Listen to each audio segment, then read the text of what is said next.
Oh, hey everybody, welcome to Don't Copy That Floppy. Starting a little later this Friday, because I had special dinner. Look at you being so special. I had a big plate of chicken Alfredo. I hope it was Alfredo. a big plate of video games. Yeah! That would be weird. I don't want to eat video games. What if they taste good? I mean... What if it's like Cooking Mama?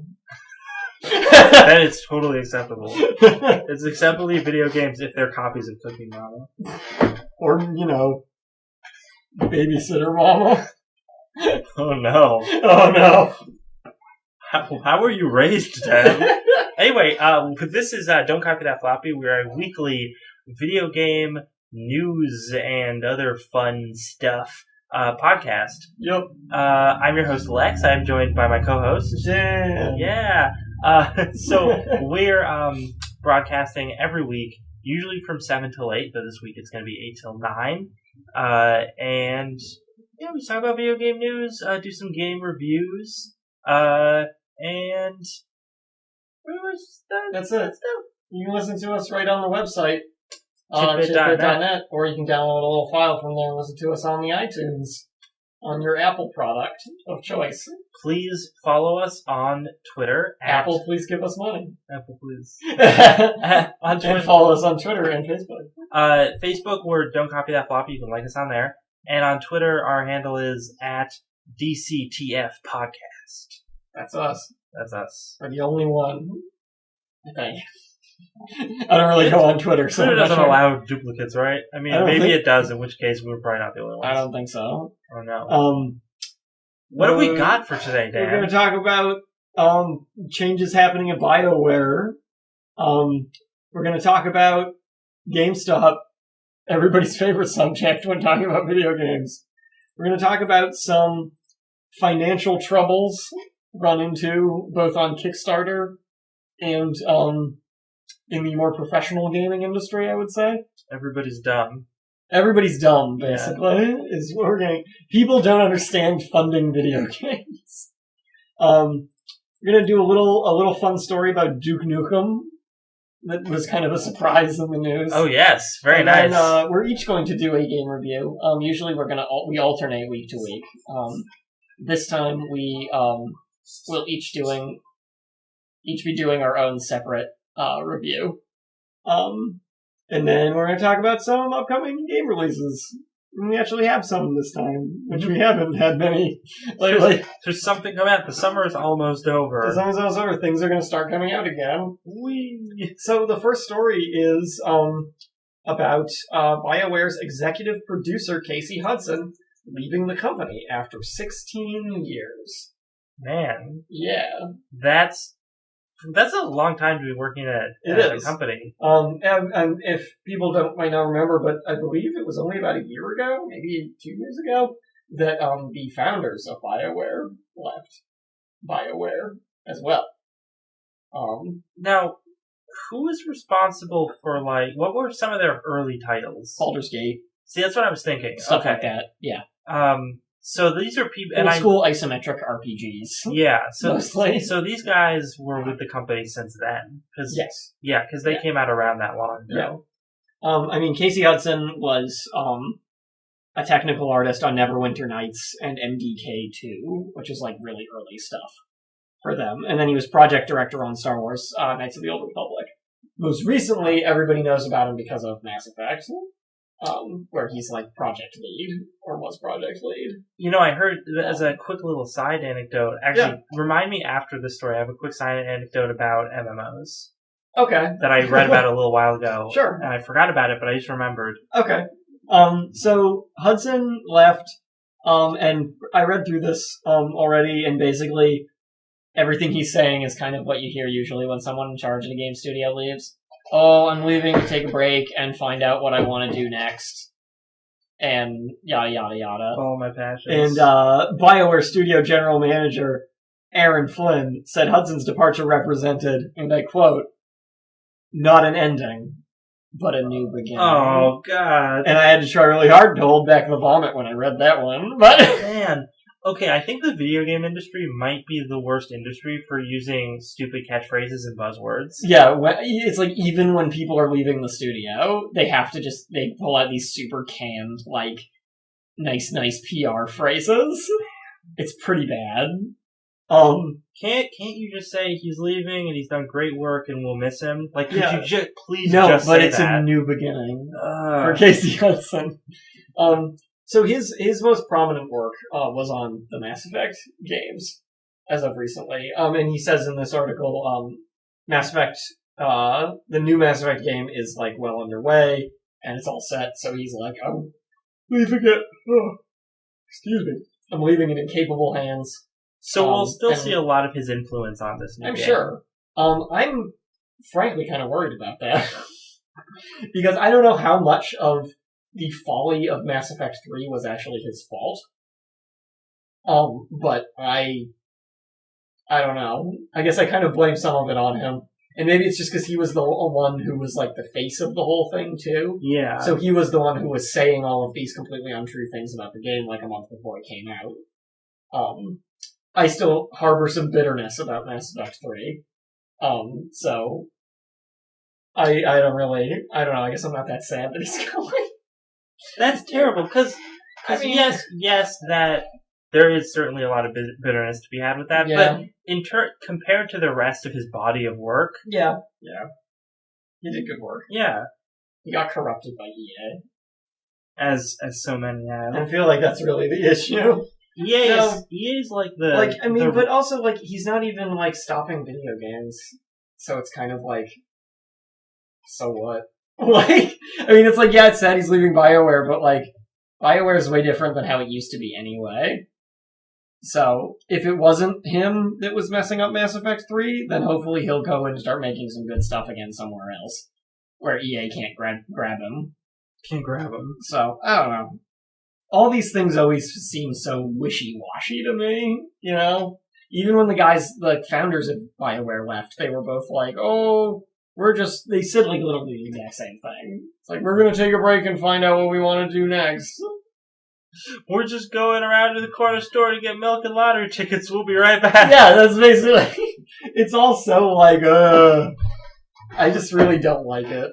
It always leaves a bad taste in my mouth, because I always wonder, it's like, did Casey Hudson just not want to take blood money from EA anymore, so they fired him or something? It's just, given how corrupt an industry this has ended up being, I'm always suspicious of the real reasons behind these things. But, who knows? Maybe Casey Hudson will go hang out with Cliffy B. They'll make Blue Streak together. Oh, man. Make all the games about toilet cleaning simulators they can possibly make. You'll be able to gain levels in Blue Streak, and yes. there will be gay characters you can interact with. Yes! I don't know if I talked about it when we already talked about Blue Streak, but the title just makes me think of that mysterious blue liquid they use in all those infomercials to represent stains. Like, every time I hear the title of that game, I just think of a bunch of infomercial people pouring blue liquid into, like, diapers and stuff. It's really not a good image for that game. I mean, I just think of Blaze Blue. Blaze Blue? Because it's almost the Blaze same Blue name. makes me think about pouring liquid in diapers, too. I don't know. Wow. You could go some weird places. So yeah, I don't know what else to really say about Casey Hudson departing BioWare other than, like, I guess it's too bad. Yeah. But I don't really know if it's too bad or not. Or if it's going to be a good thing. It's certainly a big deal that he's not there anymore, because he was kind of their guy for the past several years. But,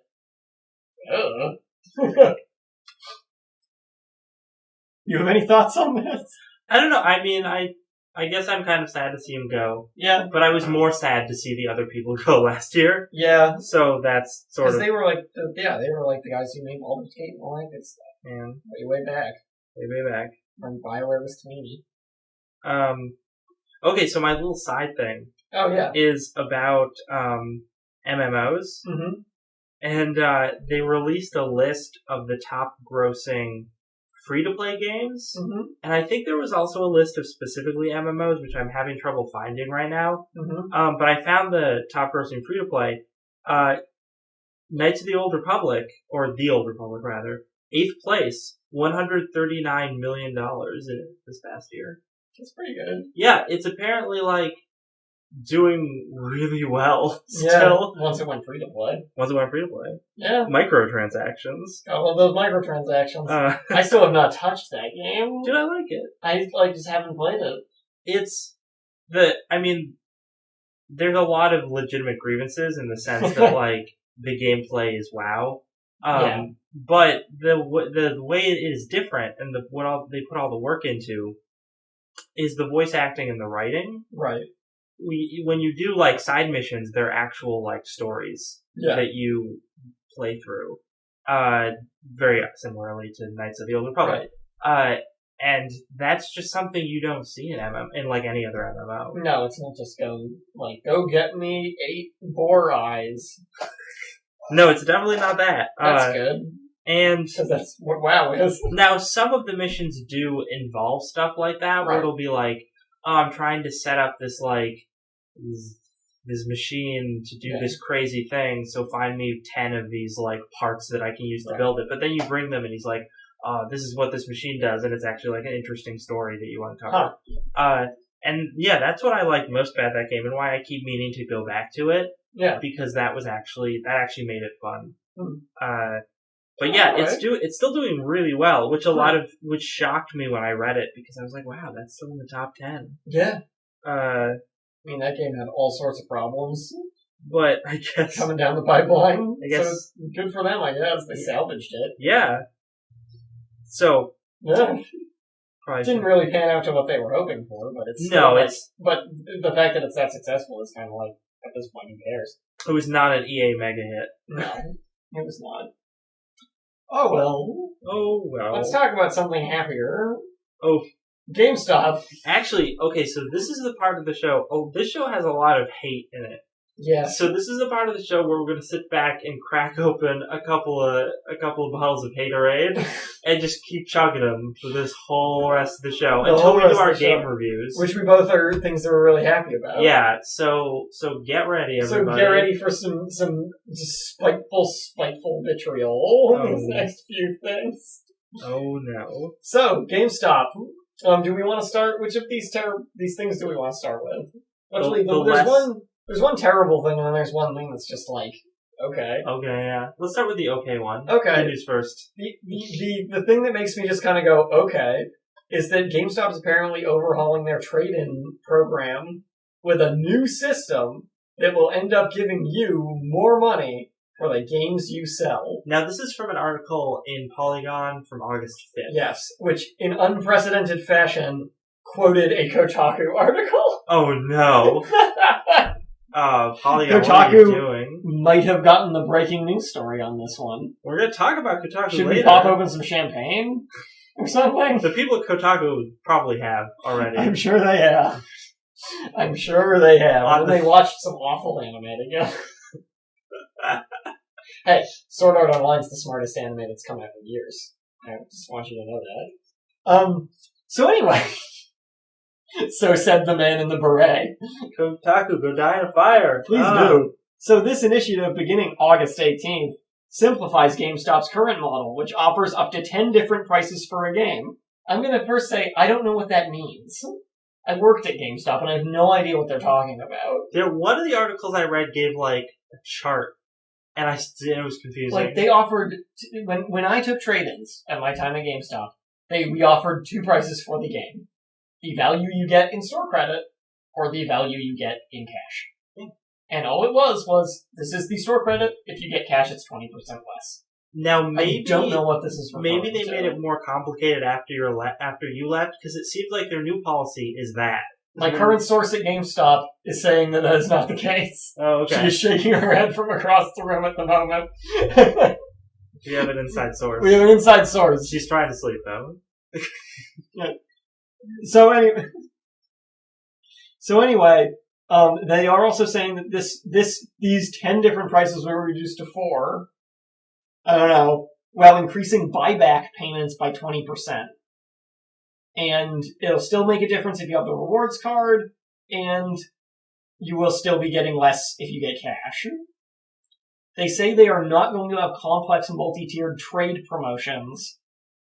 So there will be less math and stuff for store workers and customers to, like, deal with. This is really vague right here, and I'm not really sure, like, what they're changing. I can see if I can bring up, there it is, there's a chart. Okay, so yeah, Kotaku did have a little more detail on Oh, because they're the ones who broke the story. Kotaku, I know, keeping it real. Thank God. This is incredibly complicated. I don't even... It seems like the bottom line of this is that you can get more for your used games, only slightly, but more. Yeah, I mean, they're bumping the average base value of everything they buy by 20%.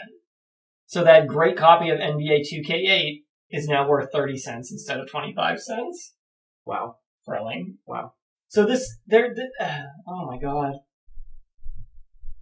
So one of the things, and I read this other article on it that was talking about, like, oh, the great thing about GameStop is, you know, you can make a profit because you'll buy your games and then you can trade them in for some more money, and then, wow, isn't that a great deal for you? No, you don't at all. You objectively lose lots of money. Yeah, there was never any profit being made unless you stole the games, as we talked about on our last episode. If you are a game thief, you can make a killing at GameStop. That's true. So, but not if you're in Philly. Not if you're in Philly, though. Then they'll take your fingerprints. They're gonna track you down. So they're gonna hunt you down. So GameStop was never. It always seemed like they were screwing people over with the pittance that they gave for used games. So now they're giving more of a pittance, and I guess that's good, but they're still giving you very little money for these games. Yeah, and it's still going to be less if you get cash. And that's why I think our overall reaction is okay. Yeah. So it's like slightly better than a model that kind of sucks. It's a big smoke and mirrors thing, just to be like, we are raising our trade-in values so you can get more money. When in reality, it's barely going to make a difference. But what I think... They also said they're raising the average over across the board, which probably means they're going to raise games that aren't worth much now anyway to be worth more, and the games that are already worth a decent amount are probably going to stay largely the same. I would guess. It's just so that they can say, like, you get more money now! Even though it won't make much of a difference for people. And I mean, like, NBA 2K8 is a PlayStation 2 game. A lot of GameStop locations don't even take PS2 games in trade anymore. So, like, all those super cheap ones that it's going to be affecting more, like, aren't even around. Or, like, they won't even take them. The PlayStation 2 and its glorious, extremely long lifespan. Yeah, seriously. So yeah, I mean, this is just kind of a flaccid announcement from GameStop. Now, what I think... A whole lot of kind of nothing. What I think that came about because of is because of the next thing we're going to talk about from GameStop. Yeah, these are probably related in some way. Yeah, I think that might have been a thing for them to do, to be like, no, look, we're giving you more money, for real. And how are they doing that? So in an article that Destructoid broke, on July 28th at 1 a.m. They're working late into the night at Destructoid. I like those slackers at Kotaku. Exactly. And a lot better than the people at IGN, I tell you. If there's one thing Kotaku can take solace in, it's that they're not IGN. So I don't know. So they broke this story. They got their hands on some documents, like a little pamphlet thing. Took a bunch of pictures, posted them online with this article. Is this a Scrappy Doo picture? No, don't pay attention to that. And this pamphlet details a new customer initiative, I guess you would call it, that GameStop is trying to do, where they offer a credit card. Which is a pretty common thing for stores in general nowadays. That's true. I do see a lot of that Target, now. Walmart, Best Buy. Yeah. Yeah, I've stayed away from all of that stuff. I mean, I stay away from regular credit cards, but... Me too, actually. Yeah. So they're offering a credit card, and according to these documents, the interest rate on this credit card is going to be 26.99%. Which is baffling. That's insane. What? That's completely ridiculous. And that's really why this is news, because the interest rate on a typical credit card, like a real credit card, it usually hover around 13%. Mm-hmm. So this is double that. It's double. It's and normally, crazy. Like you said, normally this wouldn't be a huge deal because it's like, oh, another company is just doing a credit card. Because this has become kind of a common thing now. But yeah, to have the interest rate I don't know what the interest rate is on like a Target credit card. But I have a hard time believing it's like 27%. I hope it's not. Man, so... If it is, then man, I dodged a bullet when they asked me for that thing. You did. I just wanted to buy jeans.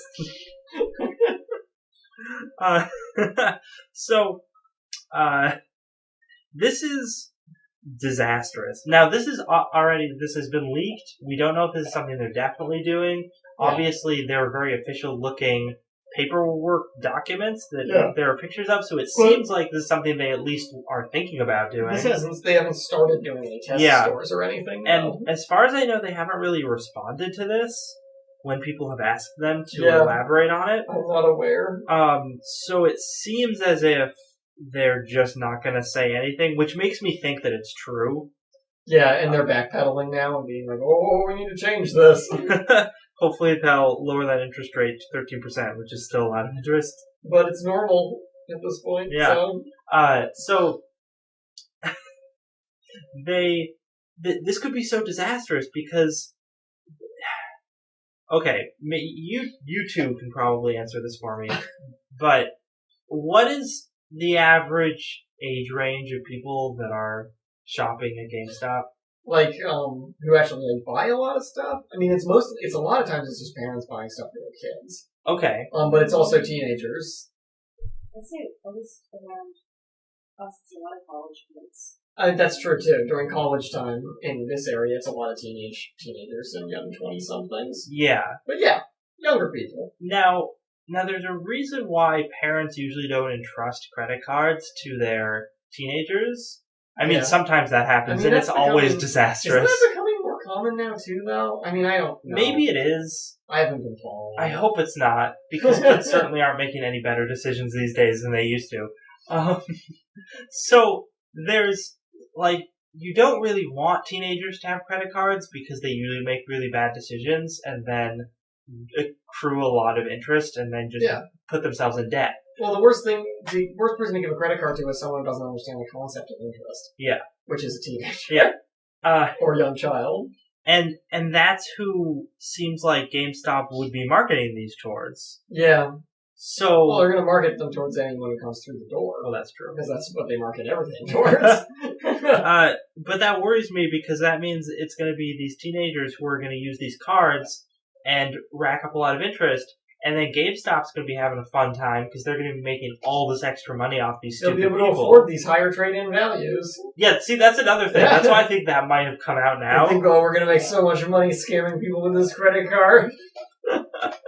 We can afford to give them a couple extra bucks for their trade-ins. 5 more cents for NBA 2K8. It's a pittance. You should just keep NBA 2K8. I'm sure it doesn't get any less fun. It's basketball. Yeah. It's not like it's not like you need NBA 2K14. Just play 2K8. You'll be fine. It's the same. So, this is... I think it's going to be disastrous if they actually put it out. Implement it. I hope it's going to be disastrous if they actually implement it. It's just going to make their customers even more miserable than they already are. It's going to make their employees more miserable, too. Oh, well, that's because as employees, you need to hawk game reserves and subscriptions already. And now they're probably going to have to hawk credit cards, too. Get yelled at when they don't get them, though. And now people are going to be in debt to GameStop. Oh, no. Thus begins the cultural revolution. It's just so bad. Yeah, it's pretty bad. It's so bad. But thank you to Destructoid for telling us this, and hopefully... Yeah, seriously. Hopefully it doesn't happen. Yeah. A grim future indeed. I also read this really funny article that talked about how GameStop, is doing... Like, brick-and-mortar stores like GameStop, or specifically GameStop, are actually doing really well these days. And I thought, how is that possible? And then the entire article talked about how GameStop's digital sales do really well. And I'm like, yeah, but that's not what an you were argument. saying. Yeah, that's not an argument for why the brick and mortar store is doing well, Yeah. because it's objectively not doing well. That's why they had to move to a partially online model. And what's probably going to happen is they will phase out the physical stores. Eventually. I mean, that's what Barnes & Noble is doing now.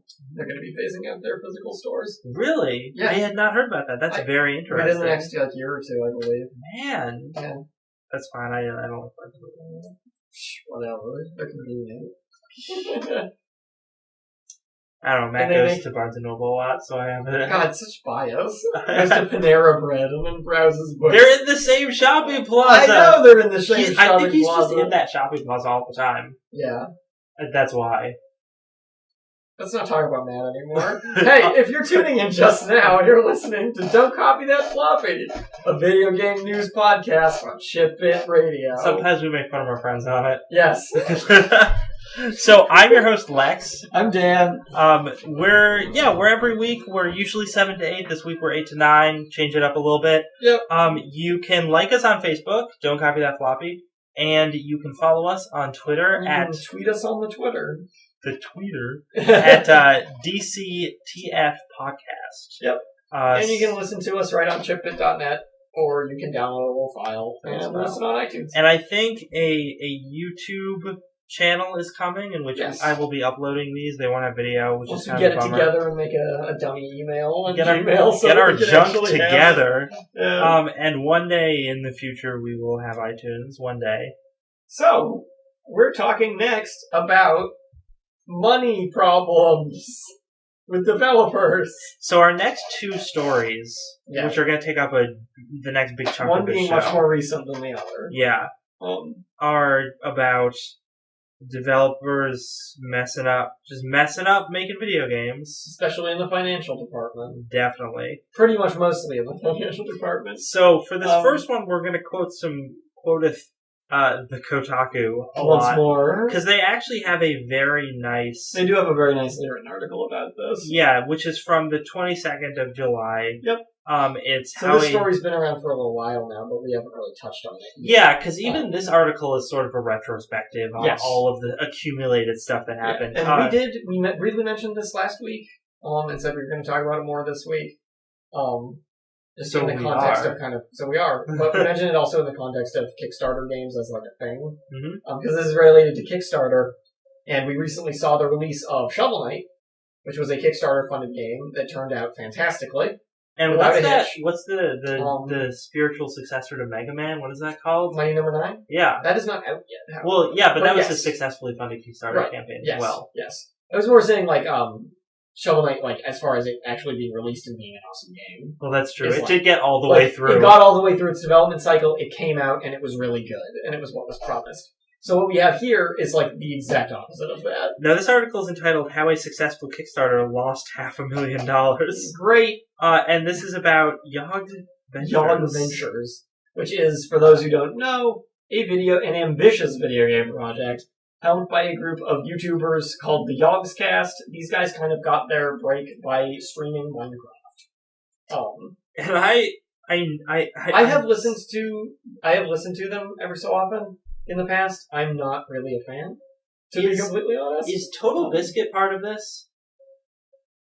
I don't think he's exactly part of it, but I know he's associated with it. I feel like they have him on guesting a lot. Yes. But yeah, because I listen to a lot of the people that are on the peripheral of Yogscast, but I don't actually listen to Yogscast. I've only listened to them once or twice, and I wasn't very grabbed by it.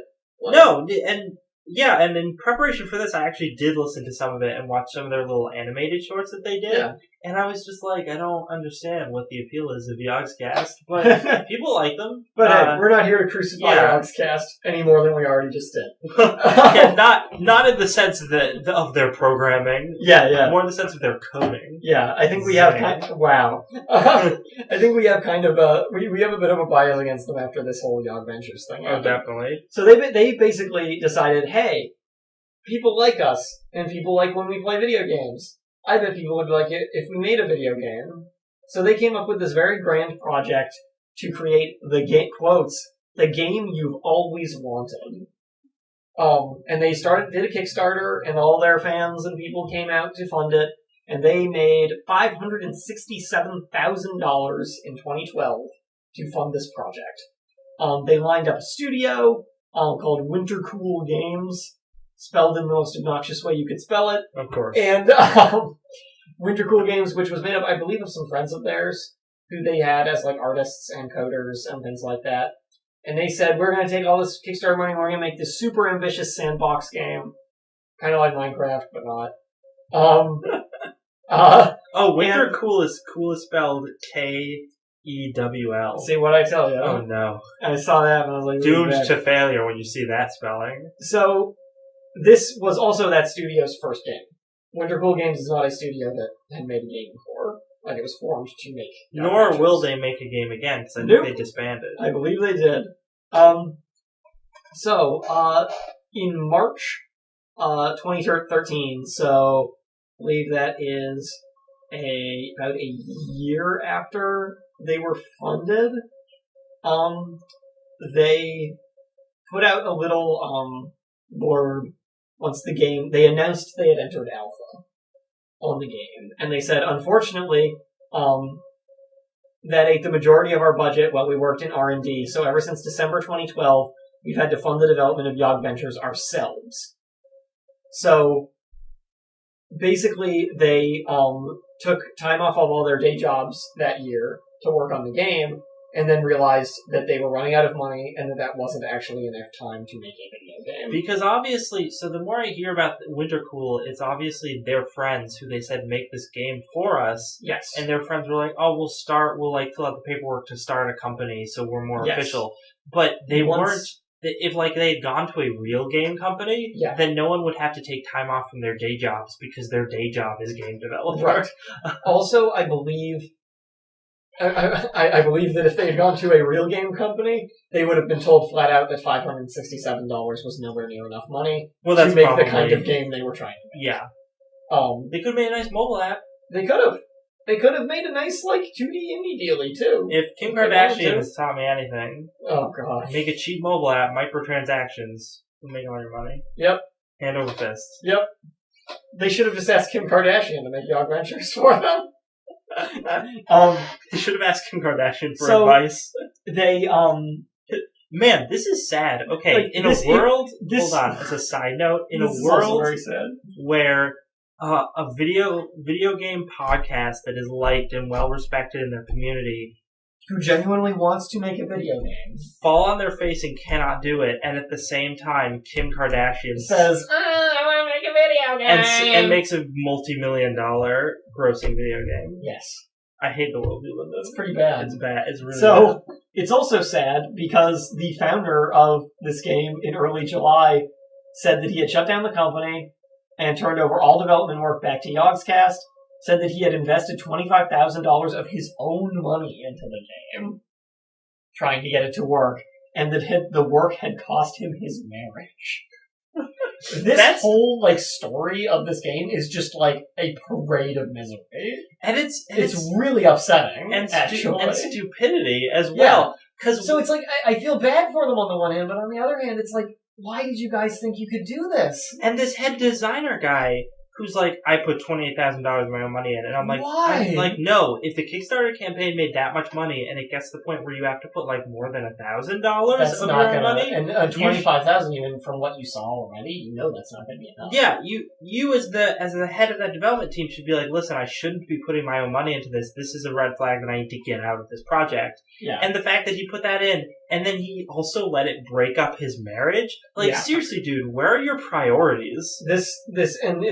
That kind of just speaks to this whole thing being super, super poorly planned, and nobody who's a part of it having any idea how games are made, or any idea how a corporation functions, or anything.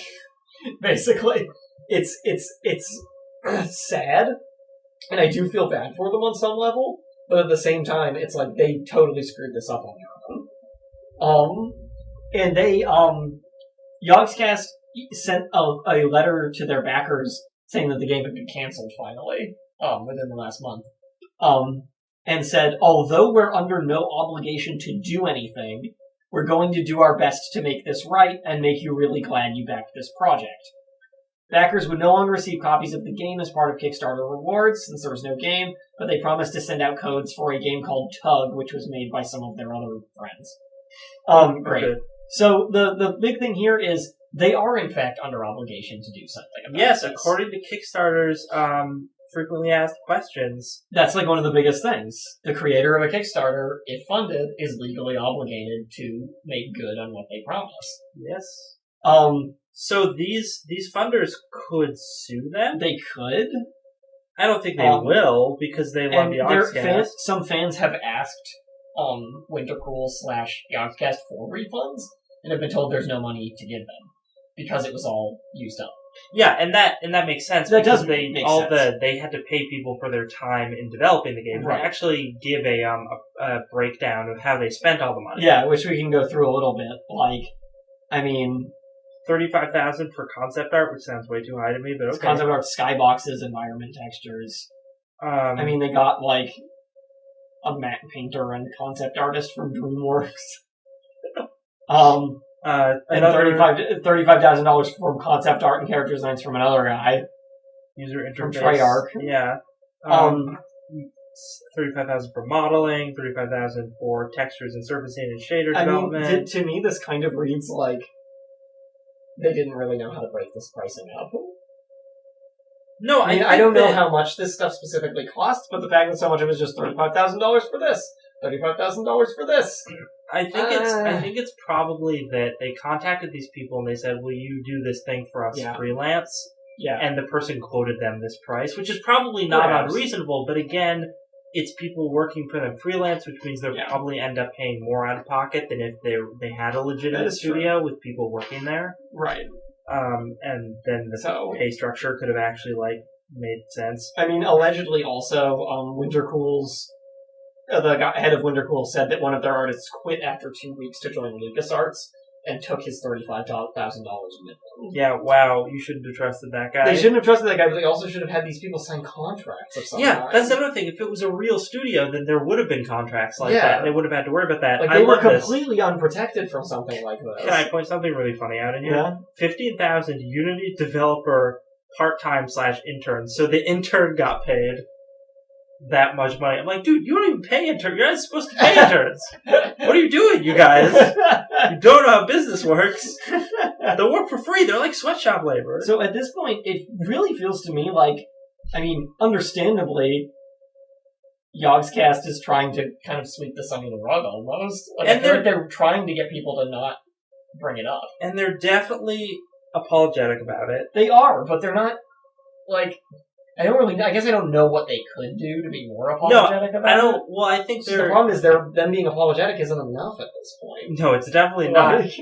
But what can they do besides say they're sorry? Because they don't have the money anymore, so they can't pay it back, even though they should. And I think they know that they should. Yeah. But they can't. Yeah. So they've managed it so poorly. Man, maybe we will see a lawsuit in the future. Yeah, and I mean, they do say that they are still, the Yogscast guys are still working on finding a way to repay everybody. They are. But they claim they're not ready to make a detailed statement about it. Now, this story was interesting because it didn't necessarily come on the heels of, but it came about around the same time that there was a small controversy with the Yogscast about them taking money for talking about certain games. Oh yeah, I do remember this. And they don't necessarily... It's weird. It was weird because Yogscast didn't need to say up front that they were taking money from this company to talk about their game, which is what made it really shady. Mm. So they could potentially make a lot of money doing quote-unquote impartial game analysis, even though that's not what it would have been. So they would be making money being game journalists. And then they could give some of that money to the people who gave them money. That's true. Yeah. So it's one of those things where I'm just kind of like, you guys, I mean, they were already definitely making money off of YouTube ad revenue. Obviously they weren't making horrendous amounts of money on that because you just can't. No. Unless you're like PewDiePie or something. Yeah. So PewDiePie, who makes his living off of his YouTube He channel. makes ridiculous amounts. He's of a money. lucky man. It's insane. And I can't even be that mad at him, because he's actually a very nice guy. Yeah. He seems like I don't like his videos, but he's a nice guy. he's like the Andrew WK of video games. Yeah, kinda. Yeah, a little bit. Except I like Andrew WK's music. Yeah. So anyway, what I'm getting to is if they're actually making some real profits, especially through this new thing, they should be giving that back to their backers. yeah, maybe they're obligated to put all those profits toward paying back. I'm feeling like they're not going to do that, though. No, I think unless there's a lawsuit staring them in the face, they won't do that. But if a lawsuit stares them in the face, they We'll might see. actually have the money to do something about it. Kotaku does say at the end of this article, let this be another cautionary tale, be careful what you kickstart. Which is also true. I mean, Kickstarter has these things, like, yes, the creator is obligated to give the backers everything they promised. That doesn't mean it's always going to happen. So, you know, before you throw $1,000 into a Kickstarter you like, make sure you have faith in the project and the people working on it. Because, like I said, Shovel Knight is an example of a game that got kickstarted, funded, more than enough, and was developed, and it didn't come out exactly when they said it would. It was delayed a bit, but when it came out, it was complete, and fun, and functional, and they gave the backers everything promised. With more stuff on the way. So that's now, we're hitting the point where these Kickstarter games are finally starting to actually come out. Because Kickstarter hasn't been around that long. So we have now Shovel Knight as an example of, this is the good, this is what can happen, it can be awesome. And then we have Yacht Ventures as the exact opposite example of, here's what happens when this all falls apart. And it's not handled well. Let's hope Star Citizen ends up okay. Yeah. It's because people have always been talking about how, are any of these Kickstarter games going to actually come out and be worth it? And we don't know until we see the product. And now we're still kind of, I guess, in the limbo area. It really just depends on who's making it. We've talked about this before, and Yes. I can't remember what the answer was or if you knew, but wasn't No Man's Sky kickstarted? I don't think it was. You don't think it was? I don't think it was. Okay, that's something I need to look up. But It may have been. if it was, then that's another really great success story. Yes. So yeah, Yacht Ventures. That's a real mess. Real mess. It's a big fat mess. Let's talk about an older big fat mess. So do you want to start off with the history of it, and I will get into the newer stuff about the current lawsuit news? Sure. So the basic gist of this story, this is related to Gearbox, Sega, and a little game called Aliens Colonial Marines. You may not remember it because you didn't play it because no one did because it was terrible. I don't know, a lot of people play them. So the gist of this story is Gearbox took on the project of Aliens Colonial Marines, had been working on it for quite a long time.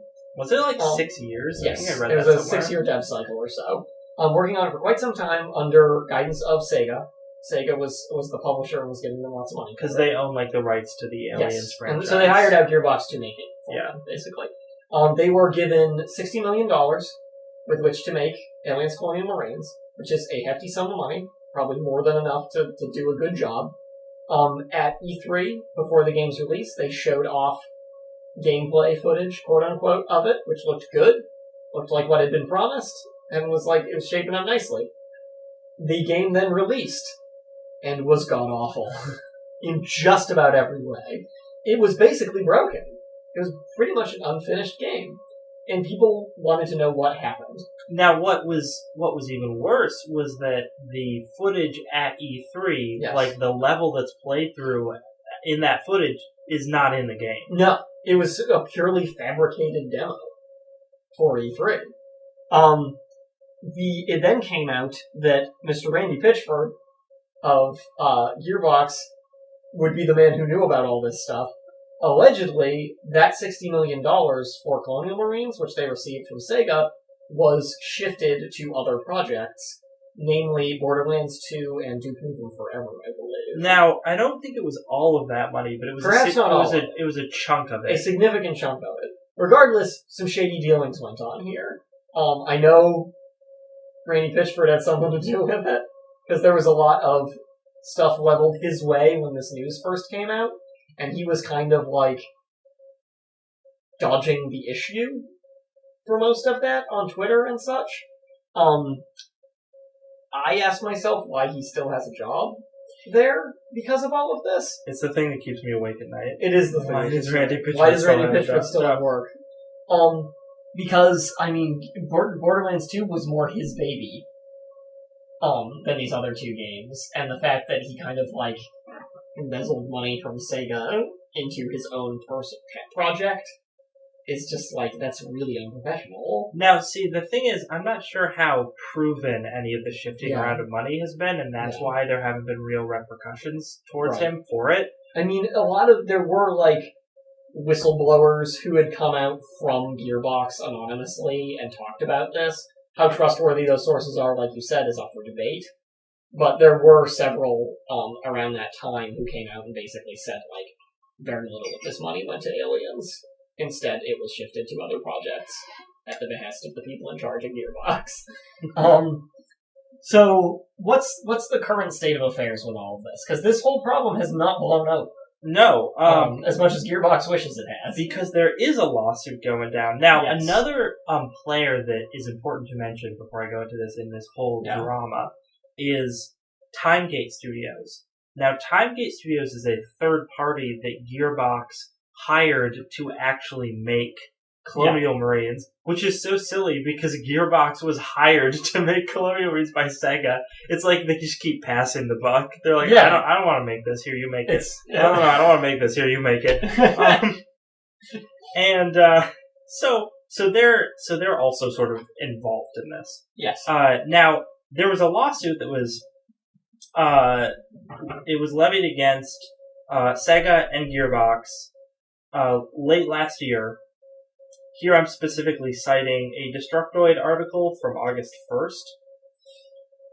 And the lawsuit isn't about shifting money around, but rather it's about the press demo and how that was not actual gameplay. False advertising. Yeah, and how that's false advertising. Yeah. People were promised a game and received none of it. Indicate the final product was misleading. So... Well, they definitely have a case. They do. That's for sure. So the most recent development in that lawsuit that this article covers is that Gearbox has recently filed a motion stating why the accusations are baseless and that it should be dropped from the lawsuit entirely. So not only do they say, listen, this was totally rendered in-engine. That was the other thing. People accused them of it not being in the same game engine. Yeah. Which I can actually believe that it's in the same game engine. Oh, definitely. The same game engine doesn't really you can change the visuals of something a lot in the same engine. Yeah. So the Gearbox is saying a couple things. One, they're saying this was definitely in the Unreal Engine. Right. So that part of the lawsuit is baseless. But also, Gearbox is saying we should be dropped from this lawsuit because we didn't do most of the development on the game, because again, that was Timegate. Right. And we didn't actually receive the profits from this game. Which is interesting. And when I read into it a little further, it says, so the only money received from Sega was preset milestone payments that were collected during development. So in other words, the millions of dollars that were promised for them to make the game. Right.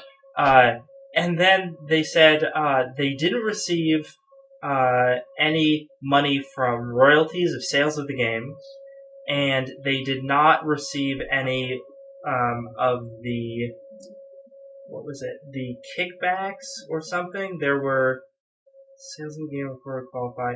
Okay, sales of the game were too poor to qualify the company for bonuses from Sega. That was also a promised thing in the contract. So if the game did well, they got more. Yeah. So they're saying, like, listen, we shouldn't be involved in this because we didn't make any money off of it.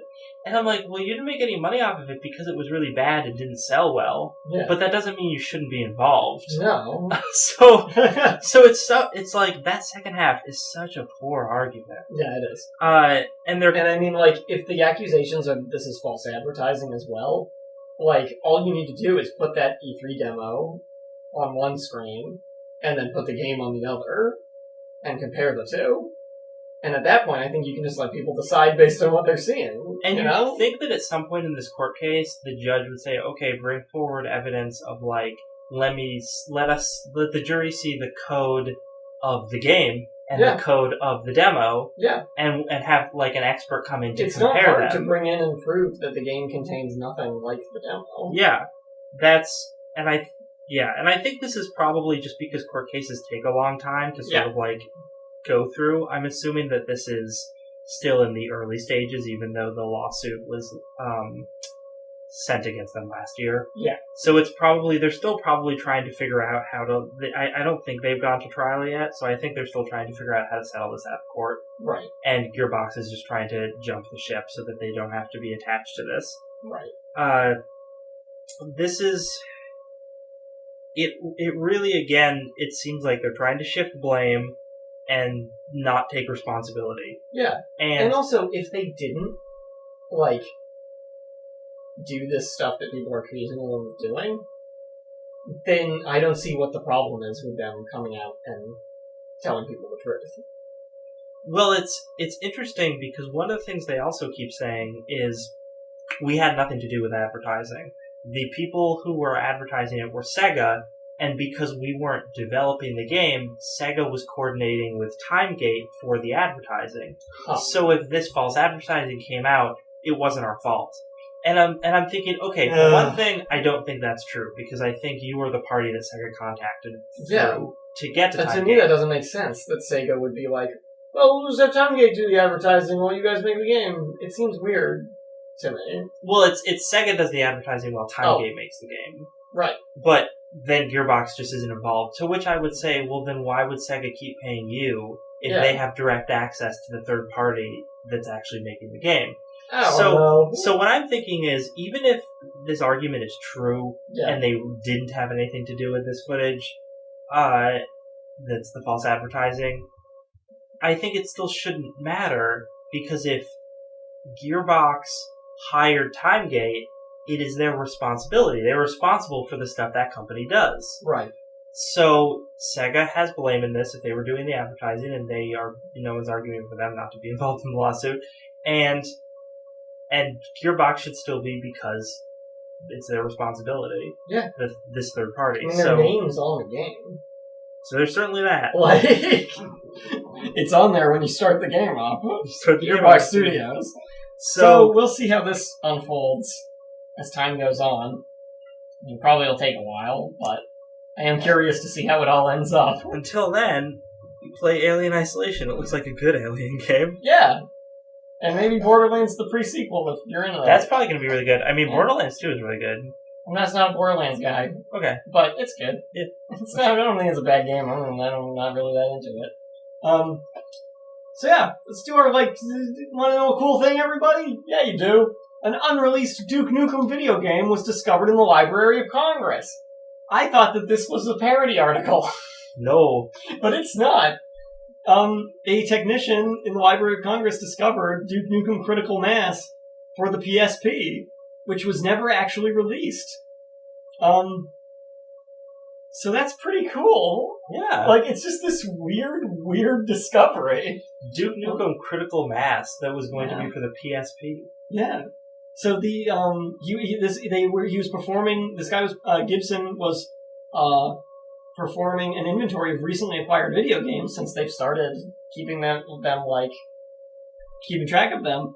And he happened upon a DVD-R labeled DVD-R labeled Duke Nukem Critical Mass. So it was just some burnt disc. I hope it was written on that with Sharpie. Yeah, right? It's such a movie premise right here. A line of text on the copyright database record for the item intrigued me. It reads, authorship, entire video game, computer code, artwork, and music. So now, apparently this is really uncommon, because although video games are in the Library of Congress, it's not you don't get the source code for it. Right. You don't get the concept art or the music. So Mr. Gibson here basically realized that he, in his computer right then, had the source disk from which the UMDs for the PSP were to be created for this game. So he has the game. Yeah. It's there. He should release it. So I do like the last line here. The disc will be of use to researchers and game developers for generations to come. This historic artifact. Duke Nukem, your legacy lives on. in the Library of Congress, the most American library. All I can think of are people in the far future going through these databanks and just seeing, like, the picture of Duke Nukem in front of a prostitute, like, throwing some money at her and her, like, opening up her Yeah, top. with the little pasties and everything, and just like, yes. So yeah, that's fun. Let's do some super quick reviews. Mine can be super quick. I don't know about yours. Before we get into that, Yes. Guess what you're listening to? You're listening to Don't Copy That, Floppy. Exactly. It's not just a lifestyle, it's also a podcast. So, we are a weekly video game news and fun game reviews podcast. We podcast weekly. Usually 7 to 8 on Fridays. Today we're going a little late, 7 or 8 to 9, 9, maybe whatever. even past 9, because gosh darn it, we got a We lot of started a stuff. little late anyway. We'll be fine. It'll be fine. No, we don't have any competition. Sorry. No. On any competition on chipbit.net where we broadcast from. Yeah, and who cares about everybody else? Yeah. Back off, Kotaku. We'll keep reading your articles. So, you can either listen to us on the streaming app on the Chipit website, or you can download an iTunes playlist file and listen to it in there. And you can follow us on Facebook at Don't Copy That Floppy. And you can follow us on Twitter as well at DCTF Podcast. Exactly. Twitter makes that difficult. We're just finishing up the show, so the last thing we have is both of us are going to do a short little review of some stuff we've been playing. And then we're just going to talk about some upcoming game releases. Would you like to start? Sure, I will start. Mine's going to be fast, so. I'll try and keep mine a little faster. So, I wanted to talk about a game that, when we do reviews, we don't necessarily talk about new releases, although Dan will be for his. Yes. But we kind of made an agreement to just talk about whatever. Yeah, we usually talk about stuff that we really like and we think people should check out. Yeah, be it old, new, or whatever. Yeah, so I want to talk about my favorite iOS game. Because there are a lot of really lousy iOS games. That's true. Some really lazy game development going on in there. It's like Xbox Arcade. Stuff just ends up there. Yeah. And, so what do you got for us? my favorite one is a game called Knights of Pen and Paper. Which I have not played, as I do not have an iDevice capable of playing it. You can play it on the PC, as it turns out. My god! What a revolution! So this game is available on iOS, also PC. You can get it on Steam. I'm not sure if it's Mac. It might be for Mac as well. I wouldn't be surprised. Yeah, because that would make sense.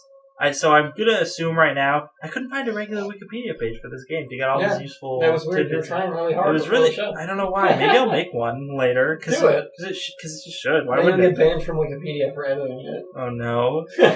So this game came out on October 9th of 2012. So it's not the newest, but it is not super old either. It's got really fun sort of retro pixel art. And I know what you're thinking. Right now you're groaning at me.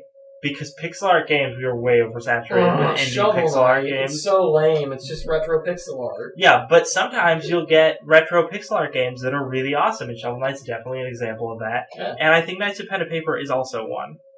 So this is a game, it's got great reviews all over the place. And it's... Let's give it another great review right now. I'm going to give it a 10 out of 10. It's pretty good. If I could give it a 12 out of 10, that would be more accurate. Oh my goodness. That would be a more accurate I Metascore. love it. So this is an RPG. It's super, super meta. If you've ever played D&D before, and you have an iDevice or PC, It'll be great at home. you should definitely check this out, because it's also $10 Yeah. on PC. It's $3 or $4 on iDevice. Our source $5. across the room is telling us $5. $5. I'm not even downloading it. Oh, okay. So, this is... When you start off the game, you actually start off in your DM's basement. Yeah. And you're sitting at a table, and the DM is like, oh man, make your character. And when you make your character, you get to choose the kind of player who's playing the character, who can be jock, or the little brother, or a mom, just all these goofy archetypes of people in real life. And then from there you choose your character class. Right. And it sort of is like choosing your racing class in D&D. So that's sort of like fun little tongue-in-cheek stuff. You can also unlock different decorations for the DM's basement that will give you different bonuses when you're playing the game. But then you actually play the game. You have your party that you've made of guys. All the combat is turn-based. You travel around like a little world map. Yep. You have random encounters with monsters along the roads there, and then you go to different places and you try and defeat different monsters to complete quests. And you can unlock different items that are specific to your classes and different abilities, just like any other RPG. And the writing is super silly. They make all sorts of jokes that are pop culture references or different nerdy RPG references. And certain zones within the game are goofy references. Like there's a part where reality gets all messed up and the game starts to become real, and then you start playing like levels that are in like the high school gymnasium, and you have to fight jocks and stuff. That's cool. It's so funny. I think there's a level somewhere in there where you have a quest where you have this furry little guy who's helping you out, but then he like eats after midnight and becomes a monster that you have to fight. It's so funny. So yeah, lots of great writing and cheap, clever, like entertaining little RPG. And it works especially well. I especially cite it as a great iOS game because it's the kind of game that is turn-based, but it's very quick and easy to play. Right. So you can literally like open it up on your iDevice, play it for like 5 minutes, kill a couple of monsters. It's like the perfect on-the-go. Yeah, and then put it away and work toward that like level grind. Cool. And it's just it's so great. So it's made by Behold Studios, who it's definitely their most notable game, but they've made a bunch of other really interesting looking stuff.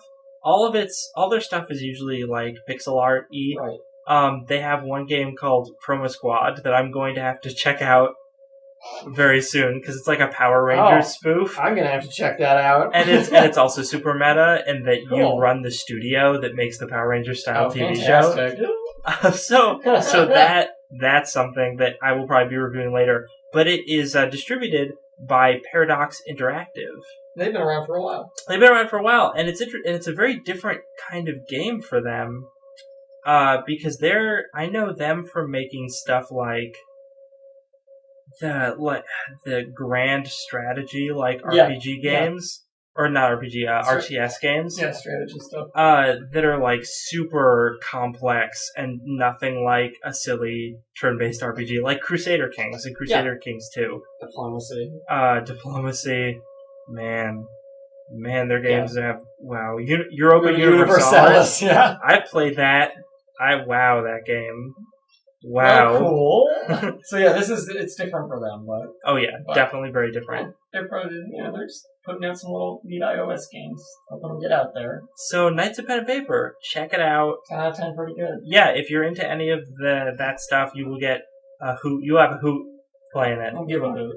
So we're totally running over, but I'm going to do my review anyway. Because stick to the man. I was just going to say, I'm going to stick it to the man. I don't care that it's 9/11. Oh my god. Oh no. Oh no. Never forget. So I'm going to review the first of 3 downloadable content packs that have been released. Well, the other 2 haven't been released yet. That are being released currently for Dark Souls 2. Dark Souls 2 came out in March. It's pretty good. They announced they'd be doing these 3 DLC packs, one in July, one in August, and one in September. They are called the Lost Crowns Trilogy, and the first one, Crown of the Sunken King, came out on, I believe, July 22nd. I have downloaded it, I have beaten all of the DLC content, and it was excellent. I was mainly buying this one to kind of feel, test the waters for how these were going to be. Because Dark Souls 2, compared to Dark Souls 1, was not quite as solid of a game, I thought, and many other people thought. The whole game just felt a bit more like... It didn't feel quite as well thought out. A lot of the areas were much more straightforward. You just walk through the area and do stuff. There wasn't as much interlocking between, paths and things between places. Some of the enemies were not particularly, like, interestingly designed. There was just a lack of exploration and traps and, like, environmental danger and just clever enemies for a lot of the game. This DLC pack, so I was kind of worried it was going to be very samey feeling with the rest of the game. Like, it wasn't going to do anything unique. This DLC pack is one of the best parts of the entire game.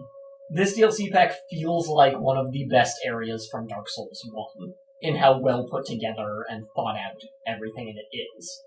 It's very difficult. It's meant as endgame content. Like, you are supposed to be very, very high level tackling this, so I imagine that'll be true of the other two as well.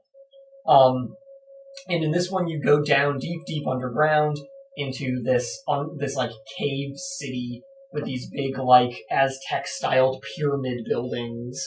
And this whole city's been bathed in poison, so all of the citizens are these undead who are just, like, seeping poison everywhere. And this whole place was built as a sanctuary for a dragon, which they all worshipped. The other kind of part of the story you uncover is that these knights came seeking the dragon's blood for immortal life and just wrecked the place up. So it's this cool, very cool little setting. And you get to explore all these pyramids. The area interlocks in very interesting ways. There's tons of shortcuts to open up. Everything feels very well thought out in that respect. There's some really cool new enemy types. Even the basic enemies in this feel different enough from, like, just your standard zombie enemies that it doesn't get dull. You've got some good boss fights in there. You got one really bad boss fight in there. If I were to rank it, one of the boss fights I did not care for. One of them was quite difficult, but very good. And the other one I just thought was awesome. Like, it wasn't as difficult, but it, like, felt really good. This is a really good feeling boss. So, all things considered, excellent DLC pack, excellent addition to the game. If you like the Souls games, you owe it to yourself to check out this DLC. It's $10. You get definitely enough content to warrant that as far as playtime goes. And now I'm really excited for the other two. I'm hoping that the next one is Crown of the Old Iron King, and I am hoping that that one holds up to the quality they established for themselves with this first pack. Very nice. Really good. So, yeah, 10 out of 10, pretty good. Just like that's pen and paper. But games are coming out. Who cares? We'll talk about that. We'll talk next week. Yeah, we'll talk next week. We gotta wrap this up. So, thanks for listening, folks. You will hear us next week. Oh, yeah. From 7 to 8 on shipit.net. And remember, don't copy that floppy.